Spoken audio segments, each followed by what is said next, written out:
This is WCRN Weekend with your host, Pat Rice.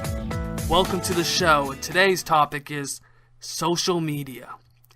Social media is a mind-blowing tool that has forever changed the way society works and functions. It has changed the way how people communicate on a daily basis.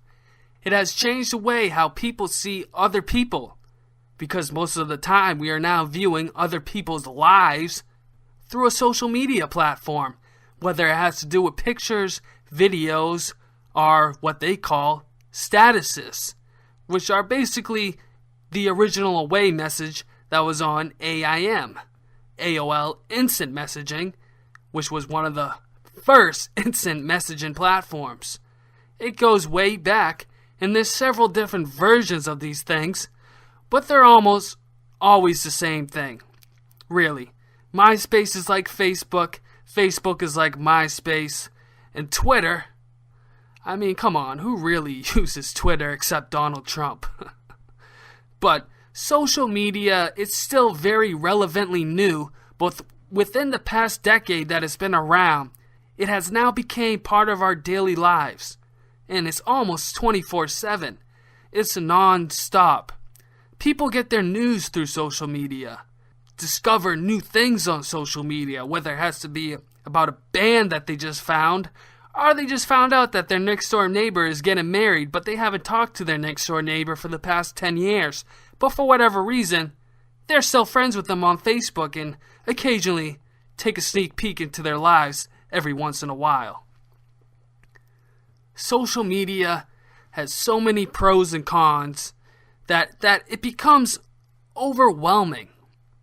Emails, text messages, it's all one and the same, but it has really affected how society works. The internet really didn't hit the mainstream until the 2000s, the new millennium. Though it was originally established in 1991, little to none knew about it.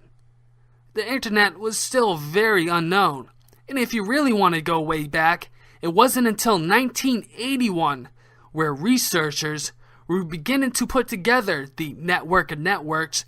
The first social media platform that came about was MySpace in 2003.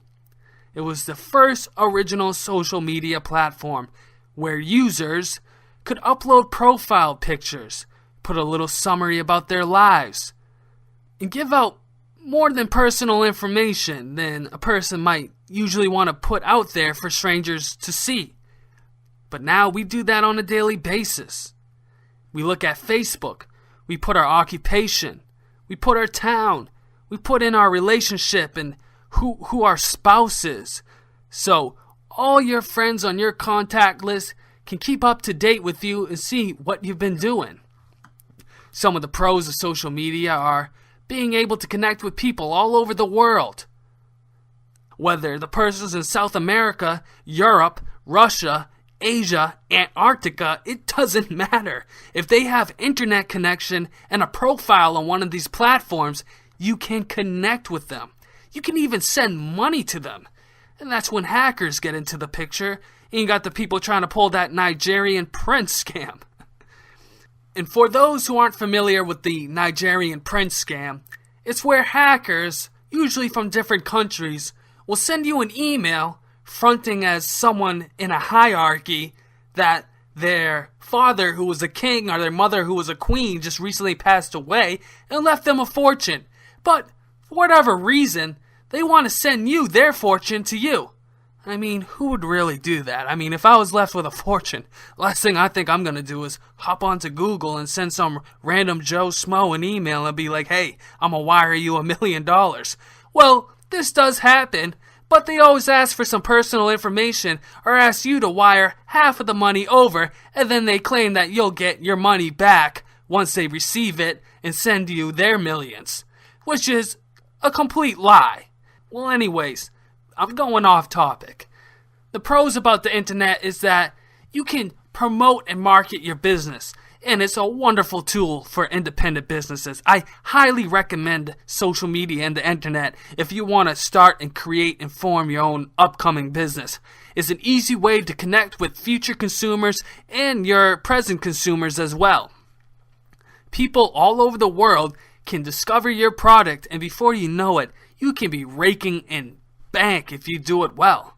Another pro is you're able to prowl into other people's lives at ease and anonymously. Back in the day, you'd have to walk around the neighborhood looking through people's windows. You'd be considered a peeping Tom and the cops would be putting you in cuffs. But now, Facebook does exactly that, along with plenty of other social media platforms. You have a window where you can look directly into someone's life, and if they want to post some risque photos, you're in for a treat. And social media has made it so much easier to connect with your favorite brands, like I was saying before, but also with entertainment outlets. Celebrities are always on social media. And as a millennial, before social media was in the mainstream and everybody was using social media, including myself, celebrities were such a mystery. Who are these so-called famous people and big-time actors and directors and musicians? Now you're able to look into their lives on a daily basis, and it's really crazy. But it can also really mess with you when you're scrolling through social media and it seems like everyone's filthy rich and you're like, how come I'm not? It's because you're looking into the lives of someone that made it big in the industry. That's not the everyday person. That's about 1% of the human population that lives that kind of way. Another great thing about social media is being able to state your opinions and perspectives to a large universal audience and to be able to express yourself. You wonder why. Why are all these sexual allegations coming out nowadays towards celebrities? Why are all these people who never had a voice before have a voice now? And the number one answer is because of social media. That simple little status, that simple little tweet makes it easy for the everyday person to get on the computer behind a keyboard and express their concerns and worries for the world. And let me tell you, people hear it, people read it, people share it, and that's why all this crazy stuff comes up nowadays. From the littlest things to some of the biggest things ever. We're at that time right now where we need to take a quick break, and we will be right back where we'll be discussing about the cons of social media. You are listening to WCRN Weekend with Pat Rice on AM 830.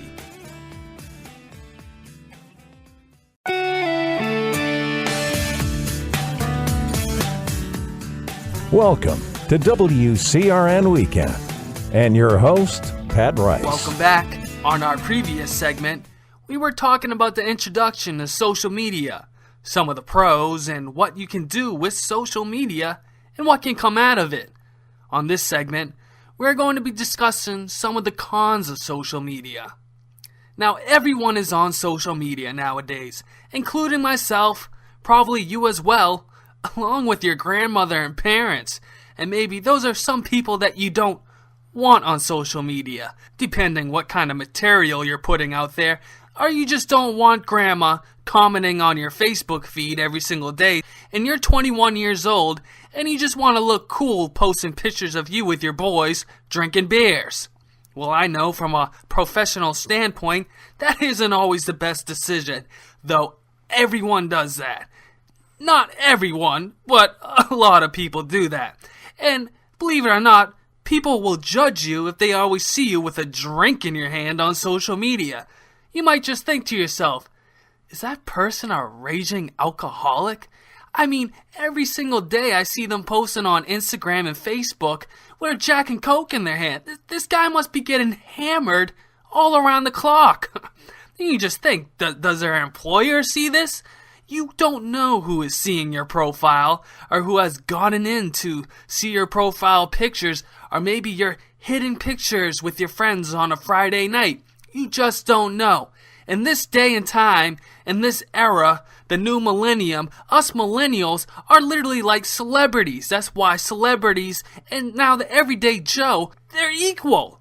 Everyone's in the public eye nowadays because of social media. There's absolutely no privacy, and stalking and harassment comes with it. Let me tell you, that crazy ex that you don't want in your life anymore, oh, you better make sure. Do you still want to be friends with her on Facebook? Because she might be looking at the new pictures of you and your current girlfriend and thinking of some kind of plot, or maybe she just sits there every night looking at the pictures crying. You just don't know. People think just because they're behind a computer screen and on a keyboard, they tend to forget that, what is that exact quote from Buddha? The tongue can cut like a knife, and that couldn't be any more true. People on social media begin to get arrogant, they get ignorant. They think that their 2 cents is everyone's 2 cents. And when they get behind that keyboard and they get that poison pen, they can fire off and start cussing like a sailor and really belittle and degrade people. But they might not even really mean to. It's just words are powerful. And not too many people know how to use their words appropriately. Bullies are able to hide behind fake profile pictures, names, even put down fake locations so it's hard to trace back unless you have the IP address. And bullies have even pushed some young teens and middle schoolers to the edge of committing suicide because they're so mean over the internet. And the problem with bullying on social media and the internet is that it's 24/7. It's not like back in the day when the victim would go to school and they had a chance to run into that bully maybe once or twice within a 6-hour day. Now it can be 24/7. The bully can make tons of fake profiles, can get other people involved, several different accounts, from the first thing they wake up in the morning to the last thing when they go to bed, anytime they want, anytime they feel like it. And it can really mess with people mentally, and it's not healthy whatsoever, which actually leads into my next con, social media addiction. People constantly have to check their profile notifications. We've all been there and we've all done it, and we all know what it's like when we're all hanging out with friends. It's supposed to be a movie night. We're supposed to be all hanging out together, having conversation, talking about our weekdays, relationship, whatever, the latest gossip, but everyone has their eyes glued to the phone. It's unbelievable. You'll be hanging out with friends and your friends will be swiping through their phones waiting for a message from so-called other friends. Wait a minute. Aren't you already hanging out with your friends? It gets too much, and I've even seen older generations get swooned into that addiction. Everyone is looking at their phones, and no one knows how to have a regular conversation nowadays, and that has affected the millennials to a full extent. It has affected them being able to hold steady full-time jobs. It has affected them on being able to hold steady relationships. It's affected them on how to just communicate in general, making good eye contact. People would rather send you a text message and they're sitting right next to you. It's an addiction. And when they don't have their cell phones on them, or they haven't checked their social media profile or platform in a while, it's like you begin to have withdrawals. It's like a drug. It is literally like a drug. When you go check that phone and log into that social media profile, it sends off endorphins. You feel like, oh, I finally caught up with everyone. I finally checked all my updates and notifications. That relief. I feel so good now. Then you log off. 5 minutes later, you're like, am I missing something? I have to check it. People would rather sit on their couch all day and night than instead of going to an environment where it's social, out with their friends, away from the phones, away from the video games and television. Social media can actually be the furthest thing away from being social. More of the time, people would rather creep on each other through social media, not even really caring to contact the person, but actually just see how they're doing from a distance. Like an example, people wish people a happy birthday on Facebook, but would that person in real life still show you that real support and real love? Is that person going to celebrate with me on my actual birthday and get me a wrapped present? I don't think so. And these millennials nowadays, especially when it comes to people who want to be artists or performers, everyone's a musician now on the internet. They can upload the music that they make in their bedroom and post it on SoundCloud and get maybe 50 plays, if even that.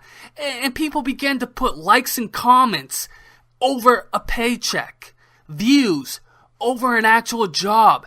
People become fake superstars because of the internet.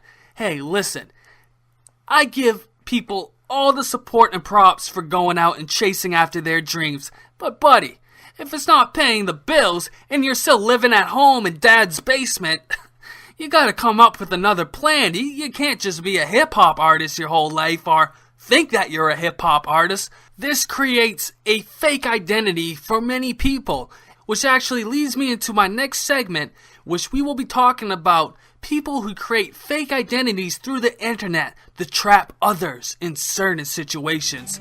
We'll be right back. You've been listening to WCRN Weekend with Pat Rice.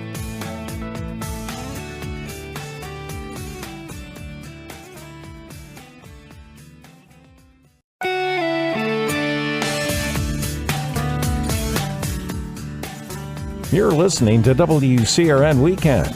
Once again, here's your host, Pat Rice. We are back.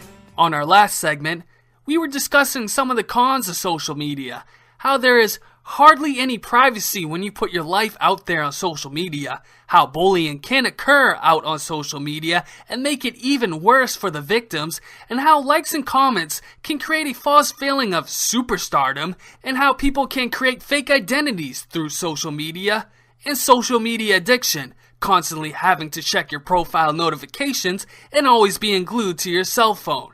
This leads me to our next segment.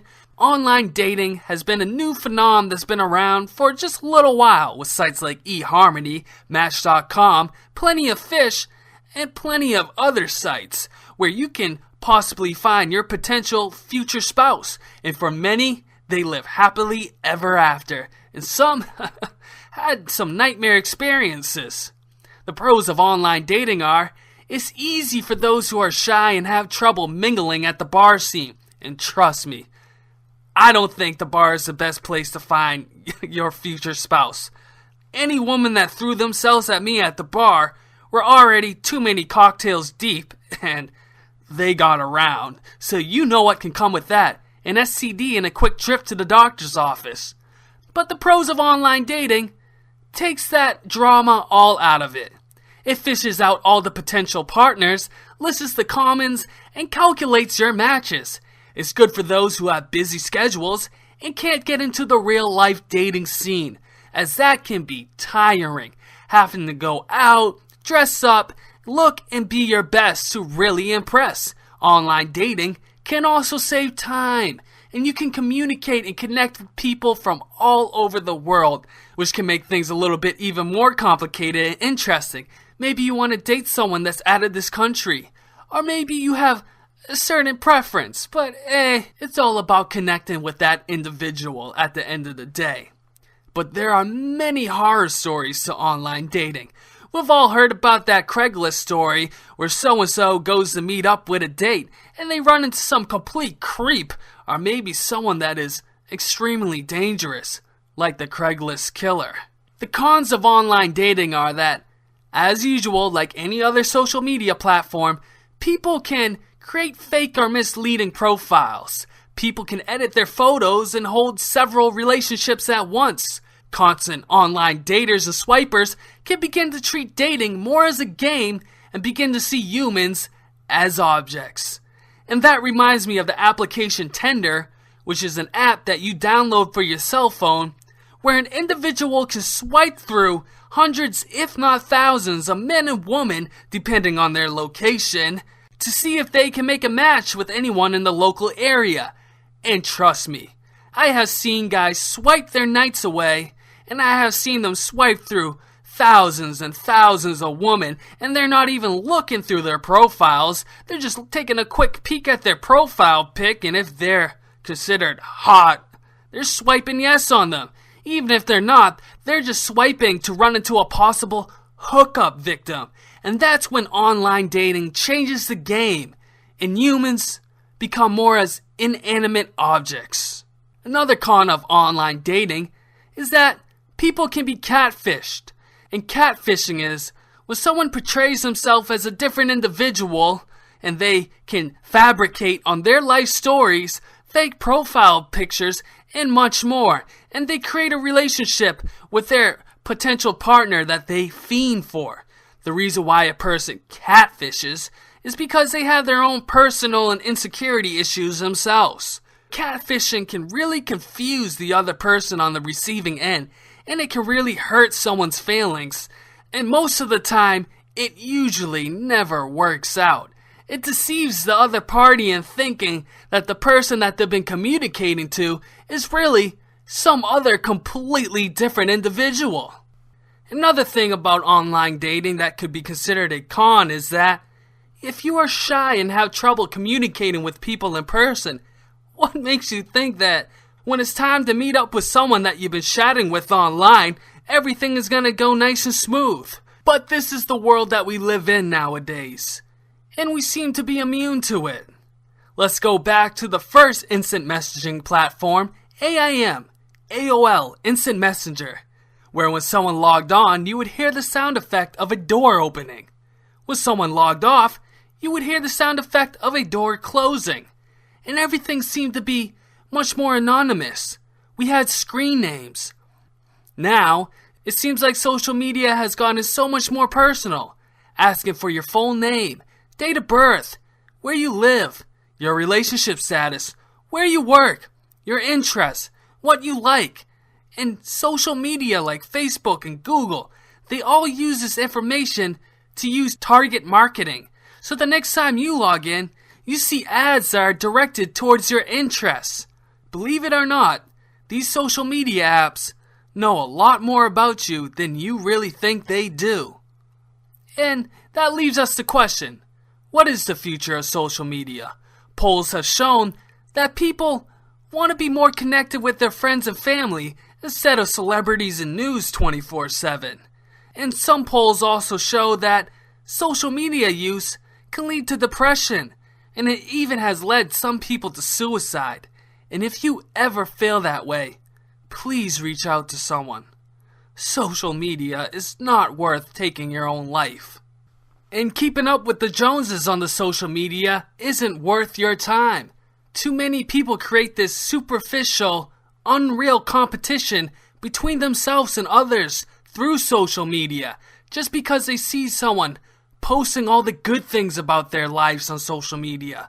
But we are all going through the same kind of struggles. And not everything that you read or hear on social media is the actual truth. Like Trump would call it, fake news. There is a lot of fake news circulating on social media.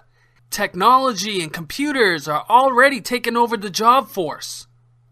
Fast food workers are losing their jobs as they are being replaced by automatic systems. I work in an industry where automation and computers have taken over. Radio. And it's scary if you really think about it. People are always like, we need more jobs. Where are all the jobs? Foreigners are taking our jobs. No, it's actually technology that has taken our jobs. Artificial intelligence. Will there be a day when artificial intelligence takes over the world? It is highly possible. But until then, we will have to find out. Or we'll have to stop it. This has been WCRN Weekend with Pat Rice on AM 830. WCRN. This has been WCRN Weekend and your host, Pat Rice.